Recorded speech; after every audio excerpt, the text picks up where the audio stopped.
Olá, eu sou a Beatriz Moreira Maggiore, aluna de mestrado do programa de pós-graduação em biometria, orientada pelo professor Joel Mesa, e vim apresentar o trabalho Propagação de íons rápidos em alvos orgânicos, elétrons de baixa energia e a sua contribuição ao dano de radiação. Durante a propagação dos íons rápidos através dos alvos orgânicos, as maiores cadeias de perda de energia são os processos de excitação e ionização eletrônicas, que induzem a produção de elétrons secundários. A excitação ocorre quando a energia absorvida é tal que um elétron transita para um nível de maior energia sem ser ejetado. Por outro lado, quando a energia é maior ou igual ao necessário para ejetar um ou mais elétrons orbitais, o processo é então chamado de ionização e a radiação é dita ionizante. Usualmente, a radiação ionizante ela pode ser classificada como eletromagnética, como é o caso dos raios-x e raios gama, ou corpuscular, como os elétrons, prótons, nêutrons, partículas alfa e outras partículas pesadas carregadas. Os elétrons de baixa energia, até 100 eletronvolts, eles são os mais abundantes e carregam a maior parte da energia perdida pelos íons, sendo assim um dos principais responsáveis pelos danos da radiação devido à dissociação de ligações eletrônicas. Portanto, a propagação e a interação dos elétrons de baixa energia com os alvos orgânicos é uma parte importante da avaliação do dano total induzido pela radiação primária. A distribuição de dose radial é uma das principais entradas para os modelos de dano de radiação, que vão permitir o cálculo do efeito da radiação no alvo.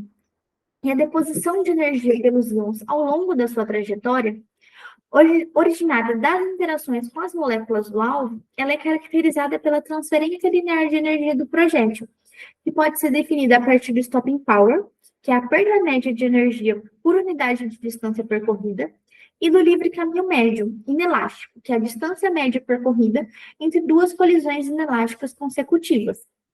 Então, esse trabalho ele tem como objetivos calcular o alcance dos elétrons secundários com base na formulação de elétrica e calcular a eficiência de ionização dos prótons e das partículas alfa em água. O formalismo dielétrico, ele fornece, então, expressões para calcular os momentos estatísticos de perda de energia da partícula no meio material. Na equação 1, μ é a velocidade do projétil, Hω e Hk são, respectivamente, a energia e o momento transferidos em uma colisão inelástica, e ρ é uma transformada de Fourier da densidade eletrônica de um estado de carga do projétil. E ε é a função dielétrica do material-alvo. Nessa equação, o momento zero corresponde ao inverso do livre caminho médio inelástico, o primeiro momento corresponde ao stopping power da partícula, e o segundo momento define o Straggling, que é a dispersão na perda de energia. O estado de carga Q de um projétil no meio, ele pode variar devido a processos de perda e captura de elétrons, afetando a forma como ele perde energia. Quando o equilíbrio de carga é atingido, alguns femtosegundos após a entrada, as magnitudes associadas com a perda de energia podem ser obtidas a partir de uma soma ponderada pelo correspondente estado de carga Q, em que φ vai ser a probabilidade de se encontrar o projétil com determinada carga nessa energia E. Devido, então, à natureza estocástica das colisões inelásticas das partículas carregadas se movendo nos meios condensados, a sua distribuição de perda de energia eletrônica pode ser avaliada pela probabilidade de excitação eletrônica. O formalismo dielétrico ele fornece uma expressão para a probabilidade de que uma partícula de carga Q e energia E transfira uma energia kω através de um processo inelástico. Essa magnitude ela permite definir o espectro de energia desses elétrons secundários. Então, o alcance dos elétrons ele é dado pelo comprimento do vetor do ponto de partida para a posição final do elétron, e ele pode ser obtido pela integração do stopping power eletrônico. A avaliação dos elétrons secundários ela é necessária para determinar a taxa de produção de radicais livres e a extensão em que esses delta-elétrons, quando em movimento ao redor dos rastros da radiação, eles vão induzir danos diretos ao DNA de uma célula viva. Então, para a água líquida, o valor WE descreve a energia média necessária para produzir uma ionização, e ele pode ser obtido pela equação número 5, em que W infinito vai ser o valor limite para os elétrons de alta energia, e U vai ser o potencial de ionização de água líquida. A partir dessa energia de ionização, a eficiência de ionização ela é então calculada pela equação 6. Então, aqui alguns dos resultados obtidos nesse trabalho. Essa figura apresenta as probabilidades de excitação eletrônicas calculadas pela equação 3 para alguns valores de energia representativos, tanto para prótons quanto para partículas alfa em água. Essa magnitude ela permite, então, definir o espectro de energia dos elétrons secundários para o posterior cálculo das funções de distribuição dos alcances.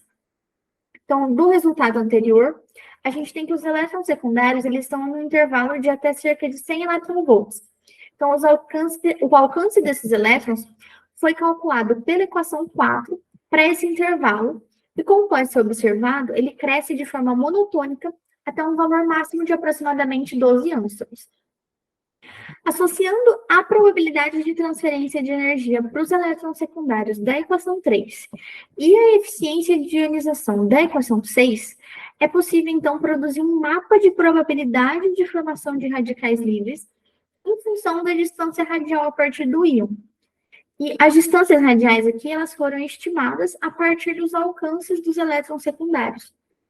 No intervalo de energia estudado, existe uma região a uma distância de 2 a 3 angstroms do íon, onde a probabilidade de produzir radicais livres é máxima, para prótons de 100 keV e para partículas alfa de 300 keV. Então, a partir do formalismo dielétrico, foi possível analisar a transferência de energia pelas partículas pesadas carregadas para os elétrons secundários e, assim, calcular os alcances desses elétrons. Para as duas partículas, foi encontrada uma região de máxima produção de ionizações, a uma distância de 2 a 3 angstroms por feixe, para energias de 100 keV para prótons e 300 keV para partículas alfa.